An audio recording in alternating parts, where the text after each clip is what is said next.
ये कहानी एक छोटी सी चिड़िया टुनटुनी की है जो अपने छोटे से जीवन में बड़े बड़े सपने देखती थी। वो एक गरीब चिड़िया थी जो हमेशा अपनी मेहनत और साहस के बल पर जीने की कोशिश करती है, लेकिन उसकी राह में कई बाधाएं आती है। जैसे एक चालाक बाज और कालू कौआ। जंगल में बारिश हो रही थी, पानी की बूंदें पत्तियों पर गिरती है और हर जगह हरियाली छा गई थी। टुनटुनी चिड़िया ने अपना घोंसला एक ऊंचे पेड़ पर बनाया था। वो बारिश की बूंदों को देखकर खुश थी क्योंकि अब उसे अपने लिए खाने की तलाश पे दूर नहीं जाना पड़ेगा। देखो, बारिश हो रही है। अब तो खाने के लिए बहुत सारे कीड़े मकोड़े मिलेंगे। मुझे बस थोड़ी और मेहनत करनी होगी।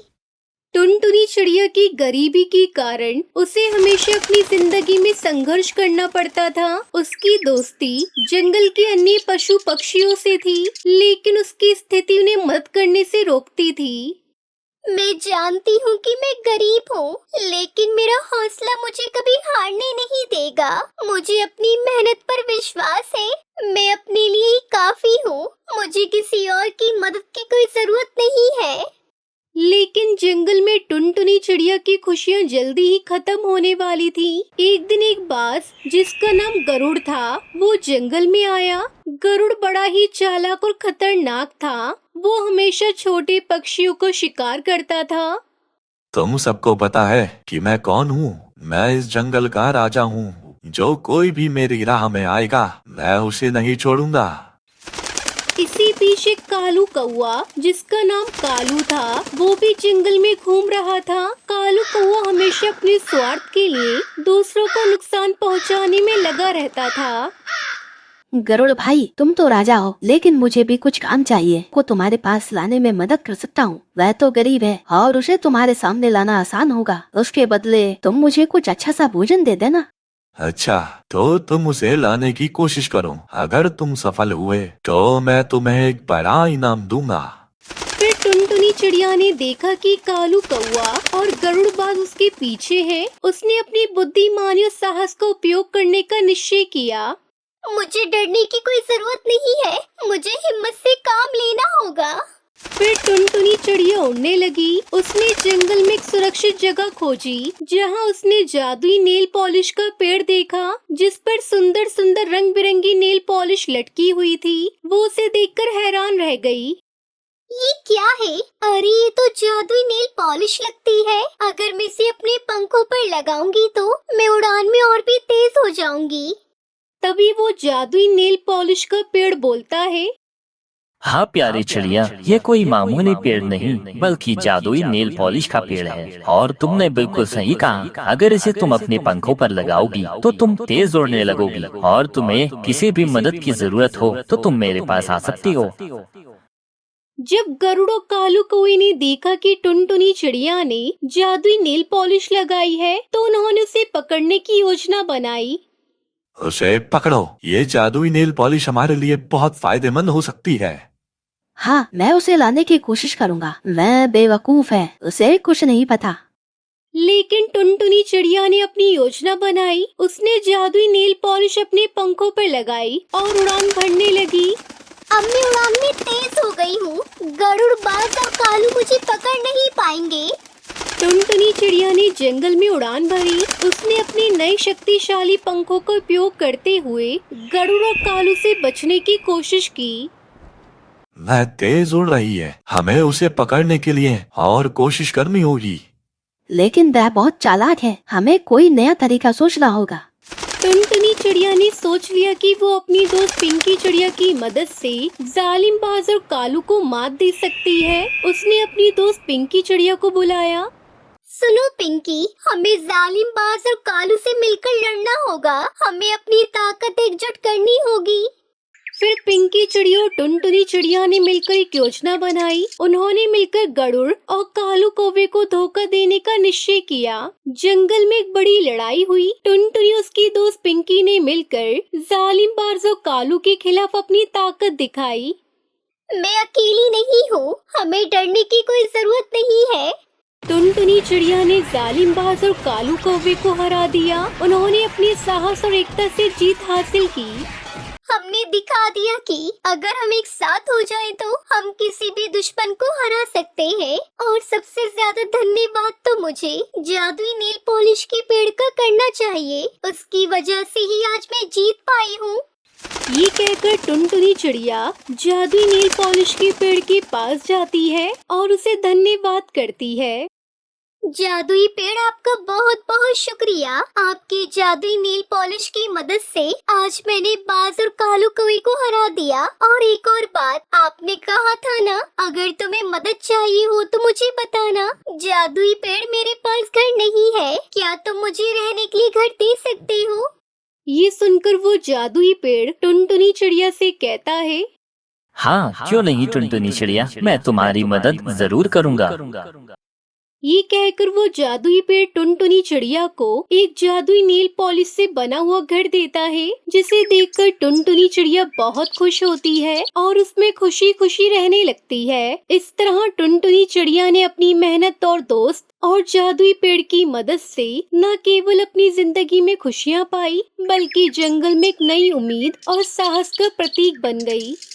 इस कहानी से हमें सीखने को मिलता है कि साहस और एकता से हम किसी भी कठिनाई का सामना कर सकते हैं, चाहे स्थिति कितनी भी कठिन हो। अगर हम मेहनत करें और एक दूसरे का साथ दें तो हम हमेशा जीत सकते हैं। ये कहानी है टुनटुनी नाम की एक चिड़िया की। उसकी 10 साल की बेटी थी। उसका पति कालू एक कंपनी में काम करता था। वो बहुत ही ईमानदार था। कालू कौवे की ऊपरी आमदनी कुछ भी नहीं थी। उसे जितनी भी सैलरी मिलती थी उससे वो अपने परिवार का गुजारा करता था।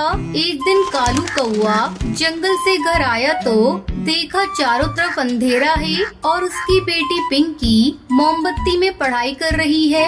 अरे बेटा, तुम मोमबत्ती में क्यों पढ़ रही हो? लाइट क्यों नहीं जलाई है तुमने? पापा, काफी समय से लाइट नहीं है। क्या बात कर रही हो? जंगल के सभी घरों में तो लाइट चल रही है। रुको, मैं देखता हूँ कहीं फ्यूज तो नहीं उड़ गया।